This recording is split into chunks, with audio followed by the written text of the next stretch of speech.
But what we're going to talk about today is the opportunities that we have here at Enterprise, and hopefully get some of you that are on the call excited about potentially joining us and being part of that journey as we grow through to 2023. I'm also joined by one of my colleagues on the call as well. Sophie, do you want to say hello? Yes, hi, I'm Sophie Hurd. I'm also, like Paul said, part of the talent acquisition team here at Enterprise. Fantastic. Thanks, Sophie. So we're going to take you through a short presentation just for the next 15 to 20 minutes or so before we open it up for a bit of audience Q&A for the next 15 to 20 minutes from there. We want this session to be very interactive, so if you have got any questions, do please start putting them in the Q&A or in the chat box. We'll get to as many of them as we can. I've got a few that are pre-prepared that I'm going to ask Sophie as well, but we'll get sort of going over the slide deck. So as I said, my name is Paul Hanrahan. I'm part of the talent acquisition team, and what that is a very glamorous job title for a graduate recruiter. So my day job is working with individuals like yourselves and ultimately trying to bring the best talent that I can into the business here at Enterprise. Now, you may have engaged with me, or you may have engaged with some of my colleagues on campus at university this autumn through some careers fairs. You may have been approached by Sophie and some of the members of her team through LinkedIn or through Indeed and some of the CV searching activities that we do. But this is a session designed to give you an opportunity to find out a little bit more about us as a business, a little bit more about the roles that we offer, and a chance for you to ask any of those questions that maybe you've not had the opportunity to so far. So start thinking about some of those questions as we go. So let's start a little bit then about Enterprise, and let's kind of run you through some key figures. So Enterprise is a multinational, multi-billion-dollar industry-leading car rental company. And as you can see on the slide on the screen at the moment, we boast some pretty impressive figures. We turn over $23 billion, nearly 10,000 locations, closing in on a couple of million vehicles, and over 80,000 employees across 100 different countries across the world. And we are today the 12th largest privately owned company, according to Forbes in the US. So we truly are a huge organization. But that isn't where we started. We started from very humble beginnings, all the way back in 1957. And we were set up by one person, a family man, an entrepreneur, a guy called Jack Taylor, who thought at the time, I know, people are starting to own more cars themselves. When they're off the road and they need to be repaired or they need to be sort of serviced, how do these people get around? Maybe they need to borrow a car. So Jack founded Enterprise and launched us with just 7 vehicles in St. Louis in 1957. And as you can see, over the last 6.5 decades, we've grown significantly and boast some really, really impressive figures. So for just a business startup, for an idea, it wasn't a bad one when you turn over $23 billion. So the Taylor family have done okay. Now with Enterprise, one of the things that does make us unique is we are still privately owned. So we are still owned by the Taylor family at the moment. And our current CEO is a 3rd generation Taylor. And for anyone on the call that is a young lady, Chrissy is female. So we are a multi-billion-dollar industry-leading company that is headed up by a female. So something that we're quite excited about, something we talk a lot about when it comes to diversity, equity, and inclusion. And we'll come on to that in a little while. But to give you an idea, in the 65 years, nearly 66 years that we've been trading, we've only had 4 CEOs. 3 of them are from the Taylor family, and 1 of them actually started as a graduate on our training program in the 1970s, worked her way through the business up to CEO. And yes, you did hear me correct, I did say her. So in our company history, we've had 4 CEOs, 2 of them have been women. So when we're starting to look and talk about diversity, equity, and inclusion, when we're starting to talk about role models and removing barriers and ceilings to people's success, we are an organization that truly walks the walk. And I'll come on to that in a little while. So let's start to talk about some of the things that are important to us. Because when Jack founded the company, he put in place a set of guiding principles, our founding values, our company values. And there's 8 of them. And a couple of them we're going to look at sort of in a little bit more depth now. And the first one is we strengthen our communities one neighborhood at a time. Enterprise as an organization operates in the community where our customers are. We're not out of town on big retail parks. We're in where our customers live, working and operating in those communities. And as such, we've got a responsibility to that community to give back. So we've got a very strong corporate social responsibility, philanthropy, charitable side to our business. And this slide that's on the screen now just gives some of the examples on an international level, some of the projects that we're involved in. So there's Roots and Routes, and that's looking at clean waterways. So looking at inner city waterways, looking at abstraction levels, looking at the impact and trying to sort of contribute to those organisations that are trying to clean up these waterways and make a difference. We have a 50 million tree pledge. This is the Taylor family pledging $50 million to the planting of 50 million trees over the next 50 years. But this isn't something that we launched off the back of COP26, sort of back in November 2021, when the climate crisis, environmental impact really came to the fore. This is something that we've been doing since 2007. So it's part of our 50th anniversary celebrations. And as a member of the automotive industry, we realize that we have an impact on the surroundings, on the environment that we operate in. But realizing that we have an impact and doing something about it are two entirely different things. And the Taylor family back in 2007 chose to do something about it. So we launched our 50 million tree pledge. We're now 16 years through that. We've already planted nearly 20 million of those trees. And it's an ongoing project that the Taylor family have committed to over the continuing 30 years. The next one that I want to look at is the one that's second to bottom on the screen, fill your tank. And this isn't telling everybody to go out and put petrol or diesel in their vehicles and kind of alluding to some of the fuel crises that we've had over recent years. What it is a very simple premise that no child should go to school on an empty tummy. So it's working with breakfast clubs, it's working with after school clubs, it's working with food banks and making sure that the families within the communities where we operate have got the food that they need in their tummies to be successful throughout their day. But the good thing is with these initiatives, as the slides on the screen show, we don't just support these initiatives with financial support. We actually encourage our employees to get involved. So we want people to give their time and their talent to supporting these projects, helping with the planting of some of the trees, working with some of our business partners in the community and, laying paths at a school or, painting an oxygen tank at an MS centre or whatever it might be, volunteering at your local food bank, getting involved in all of these opportunities. And Sophie, I'm going to bring you into the conversation now, because I'm conscious I've been talking for the last 5 or 6 minutes. So which of these have you seen some evidence on? Thinking back in your career, sort of your time in the branch and what you know as you've moved into the talent acquisition team, which of these have you seen? Have you been involved in any of them? Yeah, so me personally, I was involved in a lot to do with children in need during my time in the branch. So I organised lots of fun activities that we could do together. So be it like an area-wide bingo, we did pie throwing competitions, that kind of thing. And then moving over into talent acquisition, quite a lot of the people within my team take opportunities from the My Purpose, My Time Day, which you are afforded when you are an employee at enterprise, where you can, encouraged to go out and do all these wonderful things. So my manager, Claire, goes and volunteers quite regularly at a food bank. I've got friends over in Northern Ireland as part of the team that go and volunteer at different charity days for the local charities within the area. So it is definitely something that we talk about a lot in enterprise and are also very proud of supporting. Fantastic. Thanks, Sophie. And I'm going to touch on something that you mentioned there, and it's one of our benefits, My Purpose, My Time. And this is how committed we are to getting our employees and our team volunteering and out in the community. We actually give a paid day's leave per year for somebody to take a day off and go and get involved in an initiative or volunteer at an organisation, an event that's of interest or of importance to them. So if there's something that you support, if there's something that you're involved in, you can use your My Purpose, My Time Day to go out and do it. If you haven't got anything already that you're involved in, then by all means get involved in some of these big projects. They're always pushed through the internal communication channels within the organisation for people to get involved in. So it's certainly something that we actively encourage is people to give back to the communities where they operate. The last one on this slide then, the Road Forward project at the bottom. This was launched during COVID, so during 2020. So it's one of our more recent international projects, and it is looking at social inequality. So it's looking at addressing some of those racial inequalities that sort of came to the forefront during the Black Lives Matter movement and around the same time. It's looking at gender inequality, looking at creating opportunity for people from a lower socioeconomic background, allowing them to have the same opportunities that maybe some of their more privileged counterparts are privy to that they're not.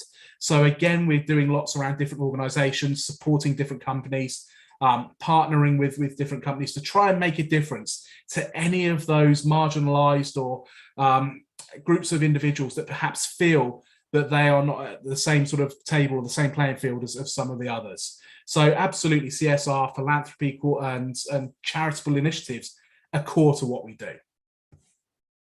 Now, the next one of our values that I wanted to look at is our doors are open. And this isn't saying that we're open to our customers 24/7 and they can rent a car whenever they want to, although we are, and they can. This is actually saying that we are open and inclusive to anybody that wants to come through our door, whether that be as a customer, whether that be as a vendor or a supplier, or whether that be as ourselves, as an employee, and yourselves, hopefully as future candidates. The long and short of it is everybody is welcome in our organisation. And we are one of only a handful of organisations within the UK which is recognised in all of the major strands of diversity and inclusion. So we were in the very first Times Top 50 for Where Women Want to Work that was launched all the way back in 2006, and we've never left it. We've been in every one since. As I said already, we've got a lady at the top of the tree in terms of Chrissy Taylor as our CEO. There are no glass ceilings. There are those role models. There are those people that you can see that are like you, that you can aspire to be like. Sophie, I'm going to come to you now, and let's talk about International Women's Day. We're only sort of 6-7 weeks away from it on the 8th of March. So, what are some of the things that you've seen that we do in terms of sort of trying to address the inequalities for women within our business? Well, firstly, it was one of the main reasons that I wanted to join Enterprise in the first place, just seeing such inspirational women being encouraged to sort of thrive, not only within a business setting, but within transportation setting. So with regards to what I've got involved in personally, when I joined Enterprise, I was offered the chance to get involved with the Women in Leadership Committee, which is available to everyone that joins Enterprise. And what was really great about that was I was, introduced to really, really strong women who were leaders in the business. But there was also lots of men involved that believed that, us as women should have that forefront place within our business. So there's lots of different activities that we did there, such as networking events, different seminars that were held by different, inspirational women, both in and out of our business.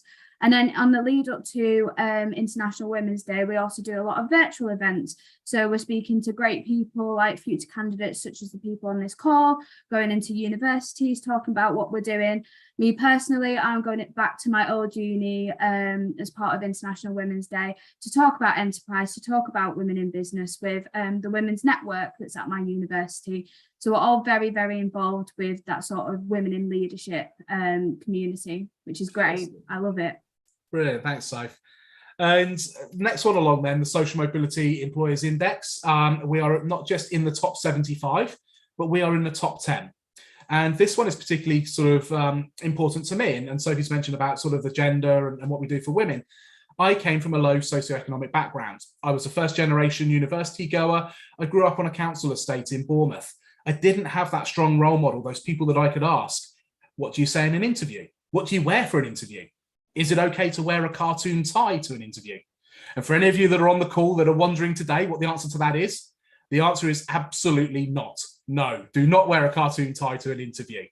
But for me, coming from that sort of background, I didn't have that aspiration. And yet what I've achieved in my career at Enterprise has absolutely blown me away. I've achieved levels that I never thought I would do when I was going through school, through college, through university and into the early stages of my careers. So for me, having an organisation that values what it is that makes me different and the strengths that maybe my upbringing has given me is absolutely fantastic. And so for me to see that we're recognised in the top 75 ranking for this, really, really important.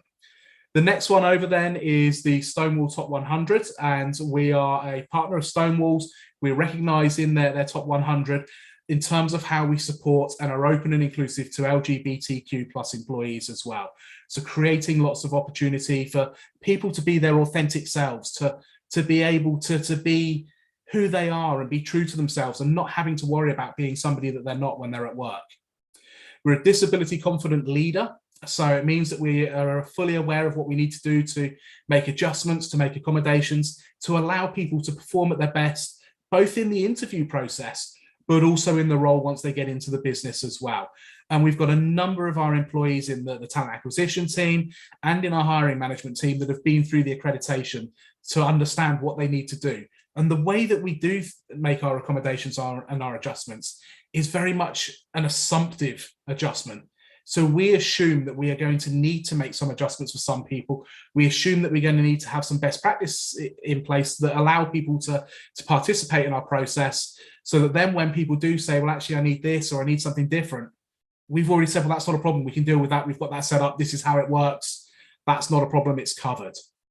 And then the last one on the screen is the NUE Rate My Placement Award, going back to last spring. And we won the Best Diversity Initiative. And this was for a program that we ran in line with Black History Month, looking at trying to inspire the next generation of our Black leaders within the business. And it was called Inspiring Future Leaders. So we had a number of prominent Black employees within the organization talking about their career, talking about some of the barriers they faced, the obstacles that they've had to overcome during their education, during their upbringing, during the early stages of their career, but looking to try and be role models and looking to try and give something back to the next generation of leaders coming through. And some of these were really, really hard-hitting webinars, difficult conversations being had. I remember there was one, it was a young Black manager in the south of London. And so one of the things that he was having to think about that I never had to think about as a white branch manager living in a white area of Bournemouth, he every day when he would go home in his company car would have to worry about whether he was going to get pulled over by the police because they were worried that he'd nicked it, because he was a young Black guy driving a brand new expensive car. Now me, when I was leaving my branch and I was locking up for the night, the only thing I was thinking of, I wonder what's for dinner tonight. I was never having to worry about having to get pulled over or having to ring my area manager and saying, you're not going to believe this, it's happened again. And so this is when we talk about sort of white privilege, when we talk about some of those barriers, the obstacles, and trying to level the playing field. This is why we still talk so much about diversity, equity, and inclusion, because at the moment, the playing field isn't level. So at Enterprise, we try to do everything that we can to ensure that people coming into our business, coming through our process, feel welcome, feel included, and most importantly, feel they can be their authentic selves.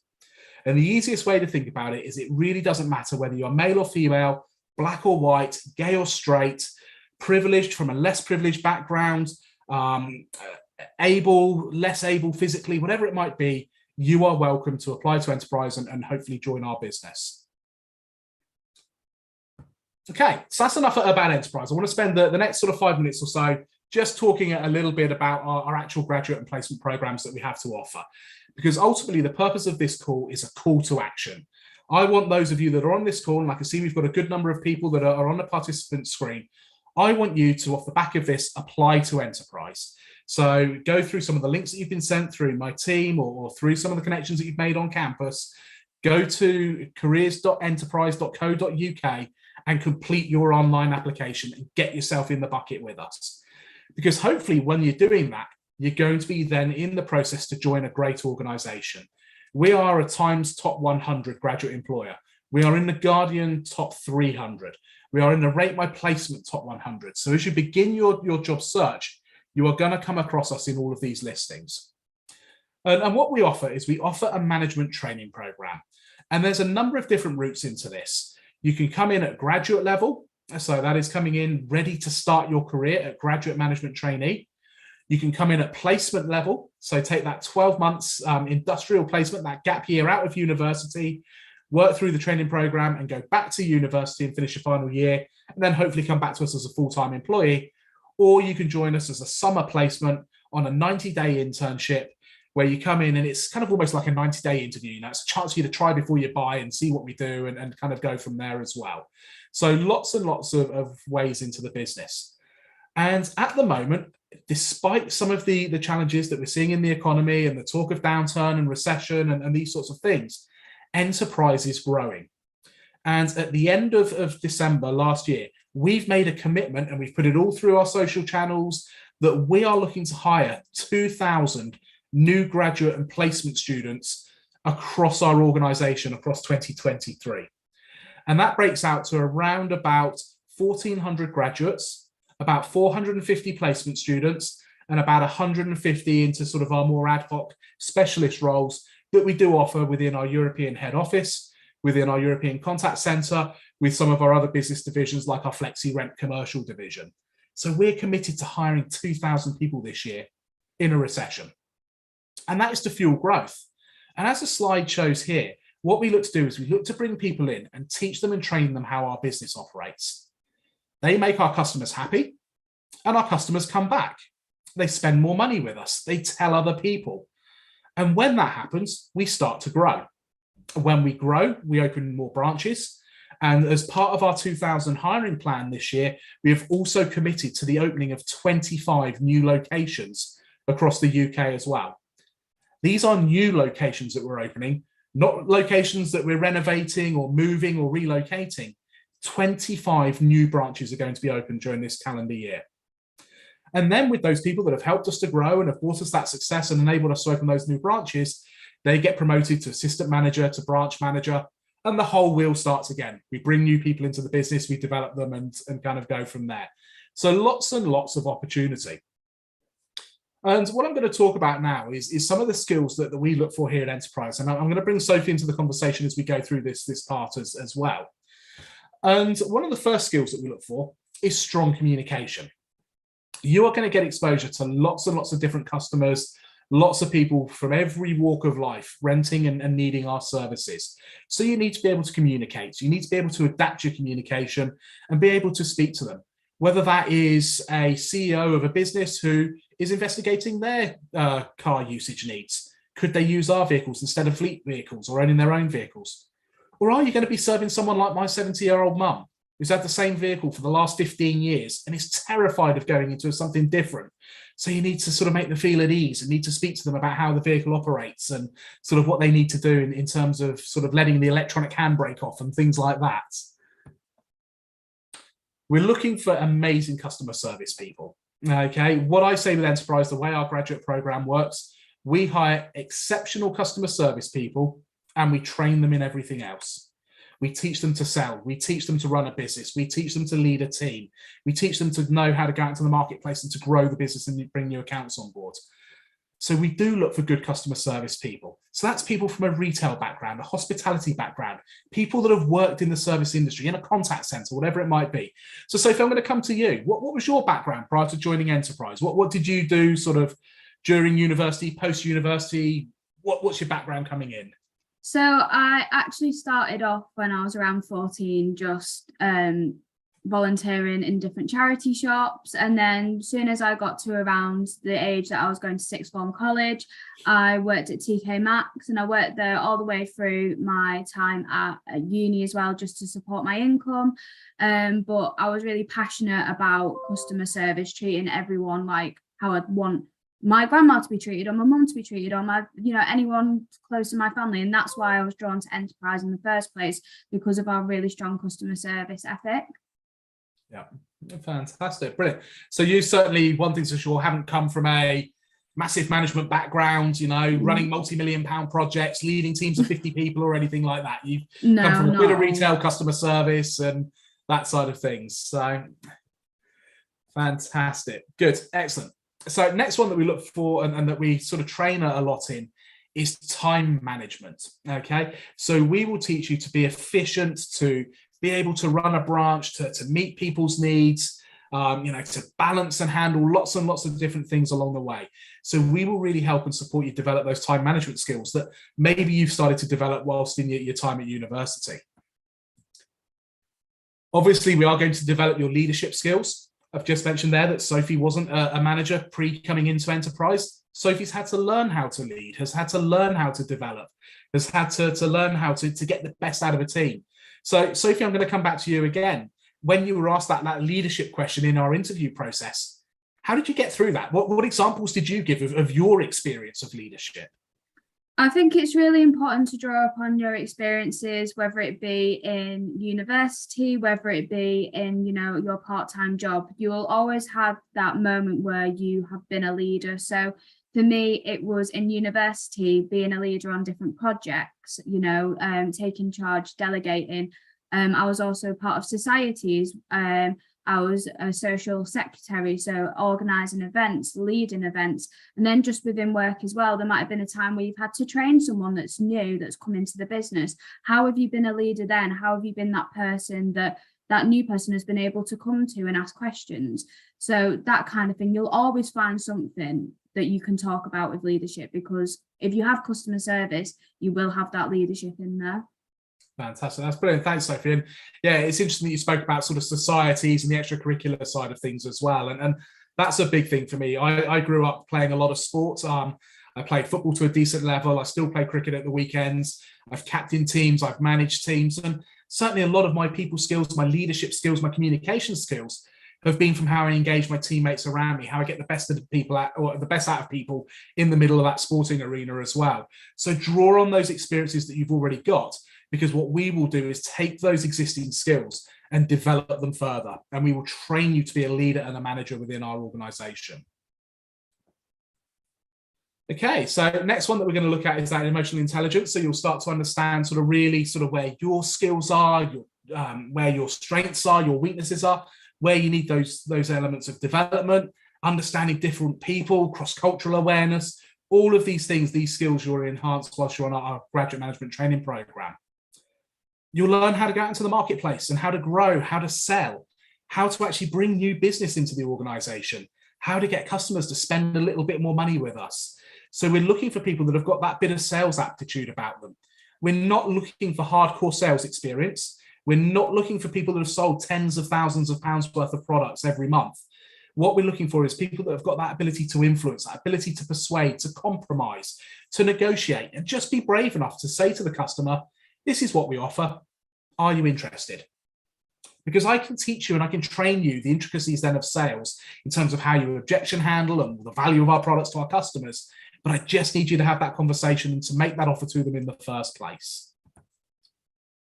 You'll learn problem-solving skills. We're a reactive organization. Our customers will use our products and services quite often when they're not expecting to, because unfortunately they've been involved in an accident, or perhaps they've broken down, perhaps they've been sent away as part of their business to a meeting at short notice. So because of that, we need to react and we need to respond and we need to solve those problems. So you do get those problem-solving skills. You do learn how to think laterally to kind of put plans together that will get you through sort of the next couple of hours of the day. And then the last thing that you learn and that you'll get developed in is that adaptability piece. Enterprise is very fast moving. It's a fast-paced organization. There's lots going on all the time. It's a very varied role. So in our branches, on a day-to-day basis, you're dealing with our customers, with our vehicles, with our clients and accounts, providing that world-class service they expect from us. But behind the scenes, you're learning how the business actually operates. So you're doing a little bit of HR and people management. You're doing a little bit of accounting and finance and understanding how the books balance. You're doing a little bit of the marketing and the account management and the growth side of things. Because you're doing all of this, it's really, really varied. It's really fast paced. So you need to be able to adapt. You need to be someone who enjoys sort of flexibility and having lots to do during the course of the day. Sophie, I'm going to come to you. You know, back when you were in one of the branches before you came and joined the TA team, what was the branch culture like? You know, what was the working environment like? Was it fast? Was it varied? What was going on a day-to-day basis? I always say this to everyone, that no 2 days are the same at Enterprise, just because of the nature of our business. It's fast and it's fun. So it might be that, you know, loads of customers are in the branch and you're, you know, delivering that excellent customer service. And then you are asked, oh, I need you to go and deliver a car now to someone who, you know, has had a breakdown, and you're that person that has come to save the day, sort of thing.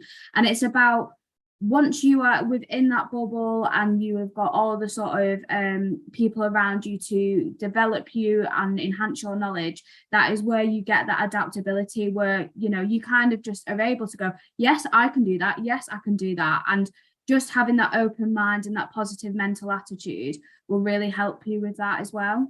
Yeah, so using that bit of initiative, not waiting definitely to be shown the answers or told the answers, but thinking, actually, I'm going to go and have a go at this. I'm going to go and see if I can do it. And if I can get 50% of it done, well, that's half of it done. And then I can go and ask somebody else for the rest of it. And it takes the weight of the job off someone else then. So, yeah, 100%. I like that. Fantastic, good. So we're coming up to the last couple of slides. I can see that we've got a couple of questions in the chat box already, which is amazing. So do start thinking about your questions. We're going to get to them in sort of 3 or 4 minutes, I would think. So start popping them in the chat and in the Q&A. So in terms, excuse me, so in terms of this, the career path that we offer, everybody in our organisation comes in at that management trainee level and works their way through the company. I started as a graduate trainee, worked my way up to branch manager level before moving across into HR, into recruitment and training and development, which is where I sit now. Even Chrissy Taylor, granddaughter of the founder of the company, current CEO, started as a management trainee in one of our branches, learning the business from the bottom up, serving our customers, understanding what it is like in the organisation at the coalface, at the forefront of what's going on a day-to-day basis. Admittedly, she probably had a few more high-profile mentors than maybe I had at my disposal, but Christy at least knows what it is like in the business on a day-to-day basis, looking after our customers. So everyone starts at that management trainee. They then work their way through to management assistant, and this is just saying that you are a qualified management trainee.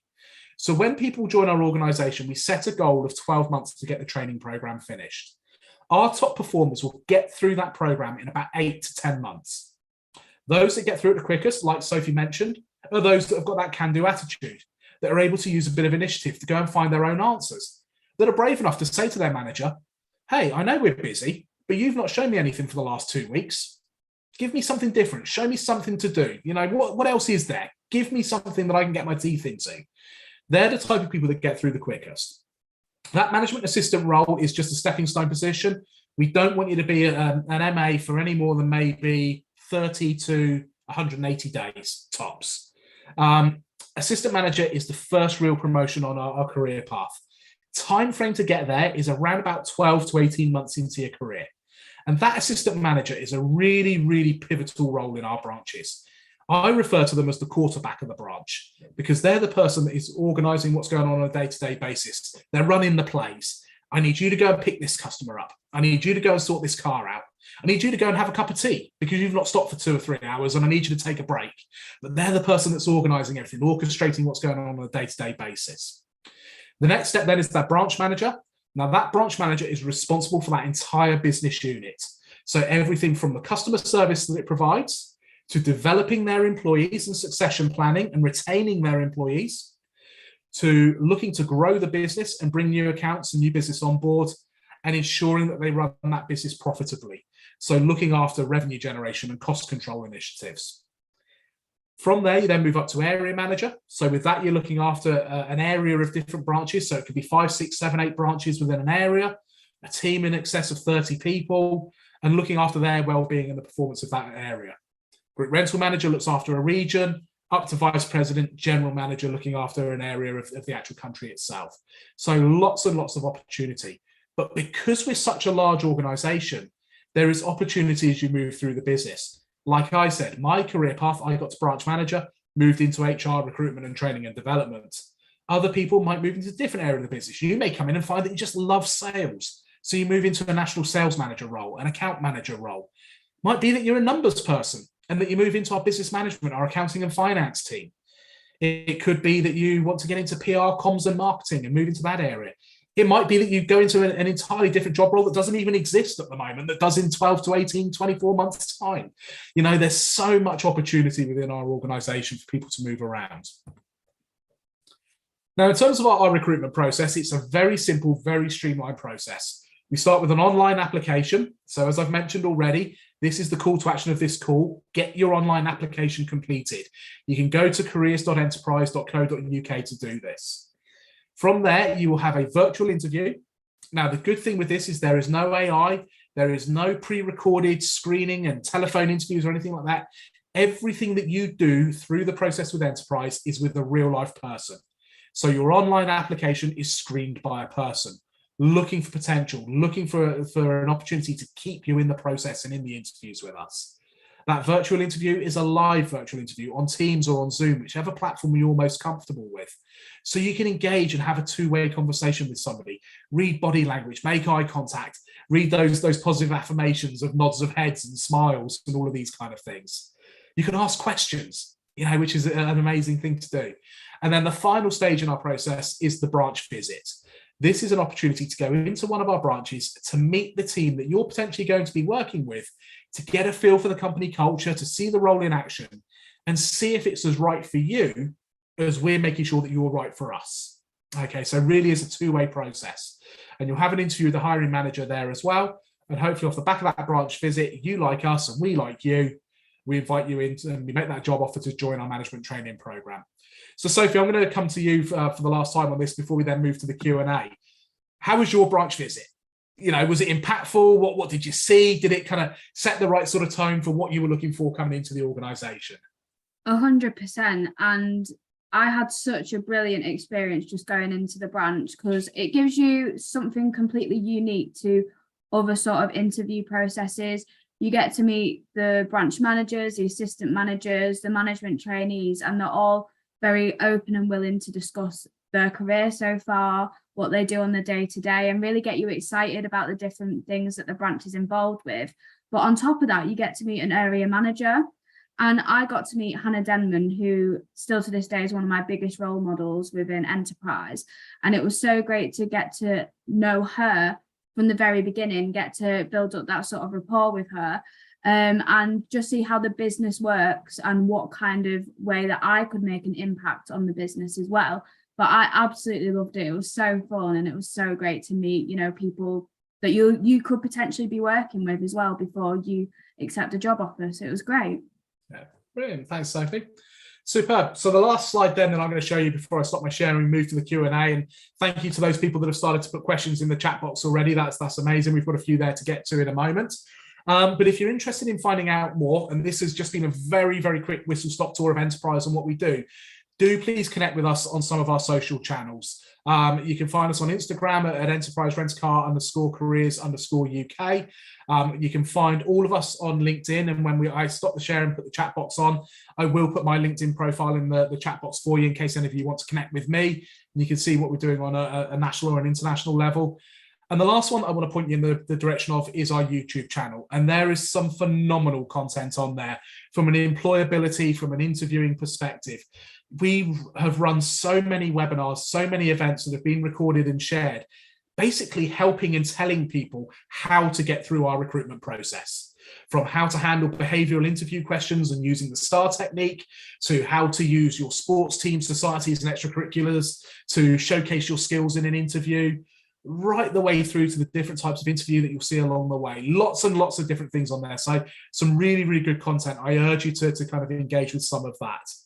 And as I said, the last time I'm going to mention this in terms of the website, please do go to careers.enterprise.co.uk, complete your online application form and start the interview process with us. I promise you it's a great opportunity. You don't want to miss out on it.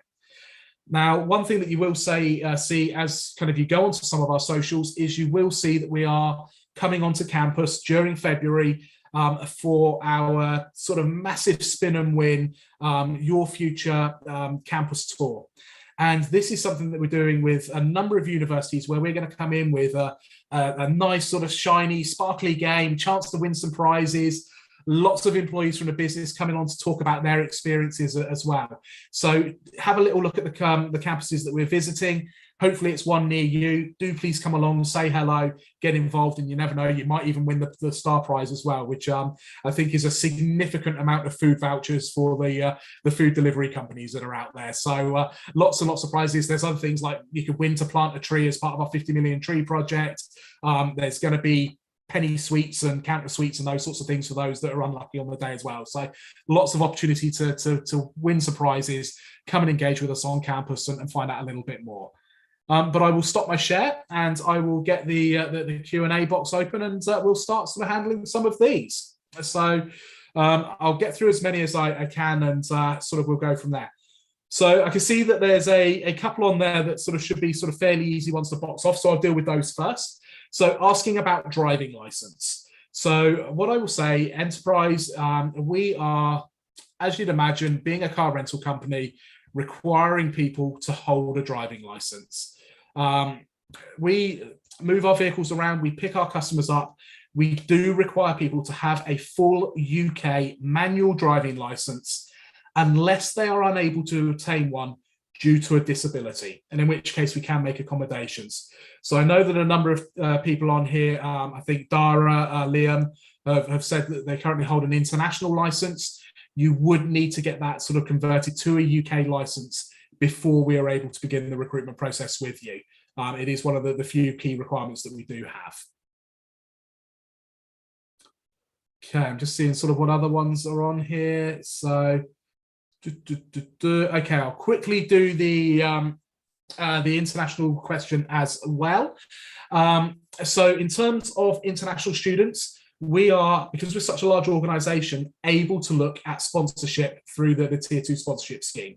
So we would need you to be eligible to work in the UK at time of application. So that means that you would need to have already in place your 2-year postgraduate visa. And what we would look at is then at the end of those 2 years, when your postgraduate visa expires, we would then look to see your position within the organisation, your performance, where you've got to, what you've achieved, and then we would make a decision, yes or no, as to whether we would then sponsor and support that visa application from there. So what I will say is we are able to do it. We do it, but it is on a case-by-case basis. We don't do it with every individual who is who maybe requires it as well. Okay, so this is kind of where the webinar goes quite a little bit dead while I read some questions. So a question about points on the license. That is absolutely fine. We allow people to have up to 6 points on their license. If it's any more than 6 points, then unfortunately we would automatically reject. But if it's sort of just a couple of indiscretions, a traffic signal offence, you know, a minor speeding offence, I think most people have picked one of those up at some stage in their life, then you know what, that's not a problem at all. It's when it gets up to 6 points plus that we would need to have those conversations, and it would probably be a no, just because of the risk side of things from there. So, okay. So I'm going to come to, let's have a little look, see what we've got. So, Sophie, I'm going to come to you. So there's a question on here from Maisie asking about relocation and where the opportunities are. Where are our opportunities? You know, where are you from? I noticed that's a different type of accent, and I know where you live as well. So let's talk about sort of location. Let's talk about relocation. You know, what are some of the options that are open to people out there? So you'll be pleased to know that we hire for all over the UK and Ireland. There's kind of that saying that you'll find an enterprise like in the same town as where you live. So in terms of relocation, I am actually from the north of England, as you can probably tell, but I am based in the southeast of England. So if you did want to relocate to a new location, you could do, because we will have the opportunities there. Alternatively, if you wanted to stay in your hometown, you can also do that as well. What's really great about enterprise as well is that, you know, once you are within the company, you will have access to loads of different opportunities, whether it be within the UK, whether it be in Ireland, and then potentially as you move up and up within the country, in the company, you could even have the opportunity to go, you know, to abroad, to America.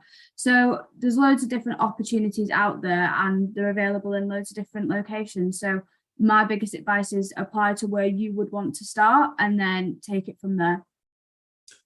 Fantastic, brilliant. Thanks, Sophie. And the good thing is with enterprises, we do have a relocation program, a relocation package as well. We support people through that need to relocate if we need to kind of get people through it. But like Sophie said, the beauty is you can start locally. We don't make you relocate to a big city to start your graduate program. You can start where you want to, but perhaps 12 months in, 2 years in, 5 years in, as you're looking for your next promotion, whatever it might be, it is up to you where you go with your career. There is opportunity all around the company, all around the country, and we will support with that as well. So we'll help you out. So, you know, just to give an example of our relocation package, at the very extreme end of things, when people are relocating, if they own their house and they can't sell it, enterprise will actually buy their house off of them and sell it on their behalf so that they can complete the move and the relocation. So there's this opportunity. We want our talent to be mobile. We want our talent to be able to go where they're needed and where those opportunities are. So really good question, Maisie. And the fact that you're thinking about being flexible with your career already is an advantage. That's fantastic. So great. So a couple of questions about sort of more specific roles. So anonymous person has asked about AI and robotics. And I've got Prasenjit down the end sort of asking about sort of HR and that side of things. So, you know, some of those sort of more specialist roles. So the good thing with enterprise is because we're such a large organization, we have lots and lots of opportunity. I alluded to it as I was going through the career path. Now, our traditional career path is the one that I showed you, where people join at that management trainee, work their way through the organisation and move off into those different opportunities as they become available. Now, some of our opportunities are more specialist roles. So we do hire people into specialist positions. We have a legal team. We do have an HR team. We have a marketing, PR and comms team. We have a branding team. We have an IT and software and networking and sort of tech support team. We have all of these roles. Now, what I will say to our anonymous friend on the call, we don't currently have an AI or robotics team, but with the way that the vehicle world is moving, and we talk about sort of self-driven cars and autonomous vehicles, who's to say that isn't a role in 5 years' time? You know, who's to say that we actually don't develop our own programs, our own systems that enable us to actually put this within our vehicles when we buy them and bring to the organization? So this is the thing with enterprise. We're an evolving company. We're a growing company. We create opportunities, and so many jobs are out there at the moment that didn't exist 5 years ago. And I've been in the recruitment game for a long time. I've been with enterprise for nearly 23 years. I've been in the recruitment game for 16 of those. For a long time, I would go onto campus and all I would do is push the management training program. This is the role we offer. This is what everyone starts at. This is it. If you've done a specialist degree and want to do a specialist subject, we can't help you. We don't have those roles. But the last 3, 4, 5 years, that's different. I can go onto campus and I can talk to people that are doing a legal degree. I can talk to people that are doing an IT degree. I can talk to people that are doing sort of HR and these, because we have these opportunities through our business.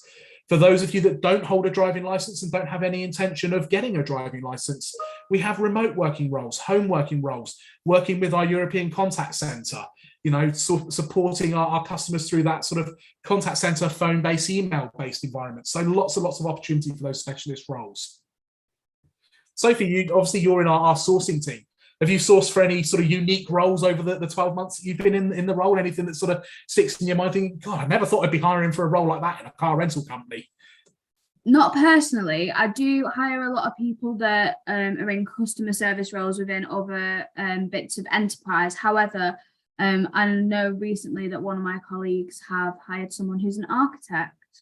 So there's loads of wonderful roles out there, like you've said, Paul, that you know you wouldn't necessarily attribute to enterprise, but they are there just due to the nature of our business expanding and growing. Fantastic, that's brilliant. So we've still got 10 minutes to play with, so I should be able to get through all of these. So got a couple of questions that I'm going to sort of group together. So Babajidi has asked about sort of other qualifications, how they can evidence their skills, certificates during the recruitment process. And Amanul has asked for sort of any general hints and tips in terms of how to stand out in the recruitment process. So I'm going to sort of touch on sort of both of those sort of in the sort of same answer now. So at Enterprise, we are not looking for a carbon copy or a specific type of person to join our organization. We look for people from all sorts of backgrounds, with all sorts of skills, with all sorts of previous qualifications, all sorts of work experience. So with that in mind, anything that you have done extracurricular, anything that you've done additional qualification-wise, anything that you do in your own interests and your own pastimes and your hobbies and your spare time, all of that is going to help. All of that is going to help to make you more marketable, to give you different skills that you can talk about and be able to evidence your experience and your strengths in those skills as you go through the process. So at Enterprise, we look for 6 core skills. Okay, we look for customer service. So it might be that your best examples that you give during that interview process, as Sophie said, is working in retail, working in the service industry, working in a bar as a customer-facing employee, whatever it might be. If you haven't had any paid work experience, could your example of customer service be from being a student rep, a course ambassador, working as a student ambassador on campus, talking with people when they're coming onto campus about the opportunities that are there available for people to join that university, engaging with the parents, engaging with the potential students, different people. So customer service is one. The next one is that sales aptitude. And you'd be amazed the number of people when we ask them this question, can you talk me through any sales experiences that you've had? And they turn around and say, oh, I haven't really got any. You're at university, you do group work projects. How do you sell an idea to somebody? How do you convince somebody that this idea that you've just come up with is the best way for the group to proceed? So be creative, draw on those different things that you've done and use those as those examples, rather than just turn around and saying, oh, I haven't really done that. So think about the different areas that you could use. If you've worked in retail, have you ever had to upsell? If you've worked in Next, anyone there that well, whenever I've gone and bought a pair of jeans, they've tried to sell me the belt. They've tried to sell me a pair of shoes. They've tried to sell me a shirt. Think about those examples that you've got, those situations you've been in. We look for leadership, and within that, team working. I've already spoken about developing my leadership and team working skills, playing sport. Sophie spoke about developing hers doing societies and being at university. But think about how you can demonstrate your leadership and team working skills. We want people with a strong work ethic. So people that are not afraid to get their hands dirty, that are not afraid to get stuck in, that aren't afraid to put an extra hour in here and there when things go wrong. And trust me, as I said in our organisation, with it being a reactive industry, things do go wrong. So we want those people that aren't afraid to kind of then really get stuck in and help out from there. So think about how you could demonstrate your work ethic. Anyone who's at university writing their final dissertation, that's a good example of your work ethic. So I can assure you, you're going to have a couple of late nights before you get to the end of April and hand-in times. So talk me through about how you made sure that you met the deadlines. Talk me through how you managed your time and you worked hard and got the job done, even though it was hard and the pressure was on. Flexibility and adaptability we've spoken about, so that ability to multitask. Anyone that's worked in a restaurant, anyone that's worked in hospitality, had to handle different tables, different customers, that's a good example of your flexibility. So all of these things we're looking for. And then the last one is communication. Okay, so think about where you've developed your communication skills. Think about examples you could give where you've had to tailor your communication style to suit a certain individual. Is that at university? Is it in sports? Is it in your part-time jobs? All of these are great examples. And the type of interview questions that you're going to get asked through the process with us are competency-based interview questions, behavioural-based interview questions. So it's looking for those real-life examples, looking for situations that you've been in, things you've handled, the action you took. And there's a very, very simple way to think about how to answer these questions. And it's called the STAR technique. And that stands for situation, task, action, and result. So situation, set the scene. Where were you? What were you doing? What were some of the things that were going on? Why was it important? Talk to me about the task. What did you actually have to do? What was asked of you? Why did that make an impact, or why was that important to the business? Then the big bit of the answer, the action. Okay, probably 65, 70% of your answer needs to be the action. What did you do? Step by step, how did you resolve that problem? What process did you go through? Why did you do it like that? Were there any obstacles, any barriers, any hurdles that you had to overcome? How did you do it? Did you get anybody else involved? Why did you do that? And then last of all, give me an outcome. Tell me the result. Okay, and that's the R of the STAR. Was the customer satisfied, yes or no? Did the team hit their goal, yes or no? If it was positive and you got a good outcome, we can assume that you'll do it the same again in the future and you'll get another positive outcome. If it was a negative outcome, not necessarily a problem, but talk to me about what you learned from it. If it was a customer service example and you had to get your manager in to resolve the problem, well, what did they do that you couldn't? If you were in that situation again, what would you do differently? What did you learn from that experience? So start to demonstrate that emotional intelligence that we spoke about. Okay. So we spoke about sort of specific roles. We do hire into some of these specific roles. We do hire into our graduate program as well.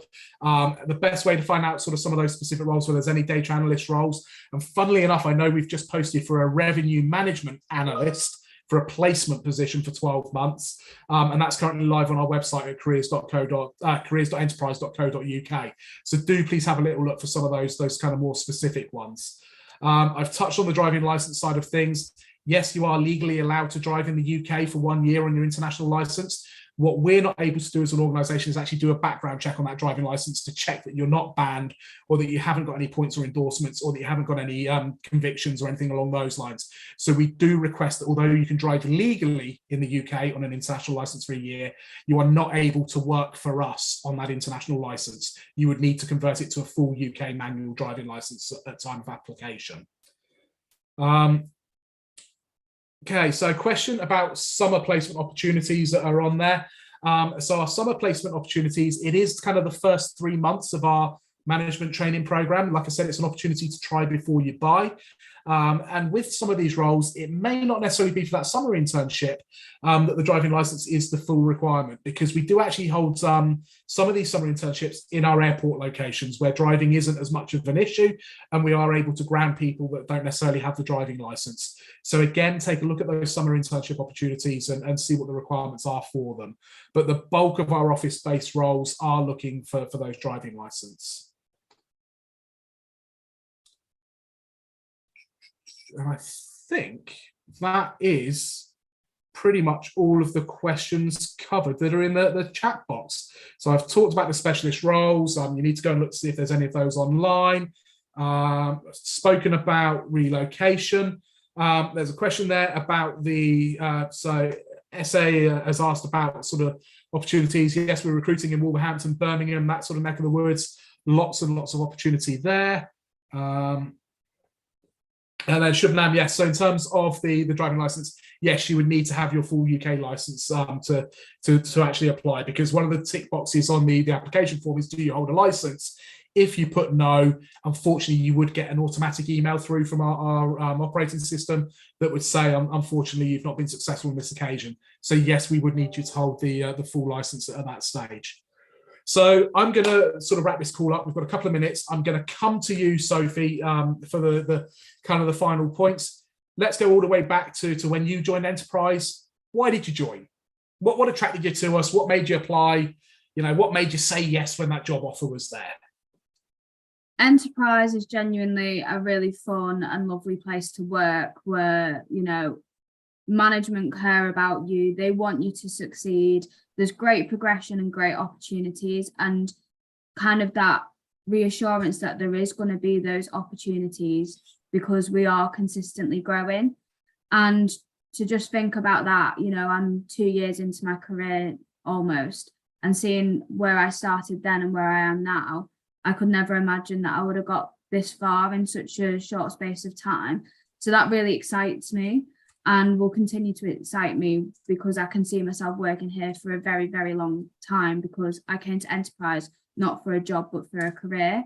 And if that is something that you want, a career, then Enterprise is 110% the place to do it. Fantastic, that's brilliant. Thanks, Sophie. So I've just I'm trying to pop my my LinkedIn into the chat. Unfortunately, I've only got access to the hosts and panelists, so I've just asked my tech support behind the scenes to share my LinkedIn to the wider audience, sort of through the chat box, so as everyone can get that. So I won't wrap the call up until I just got confirmation that the LinkedIn link has been shared, and then we'll take it from there. But just while that's being done, I just want to say thank you to everybody that has joined us this lunchtime. You know, lovely to see as many of you on the call live. I think at one point we had over 50 people live with us, which is fantastic. I hope that you found it informative. I hope that you've found out a little bit more about Enterprise that maybe you didn't know previously. And I hope that it's got you excited about potentially sort of applying and joining us in the future. As I said, the important thing for us doing this webinar is a call to action. Please connect with me on LinkedIn to find out a little bit more about what we're doing. Please go to our careers website at careers.enterprise.co.uk, complete your online application and get yourself started in the recruitment process.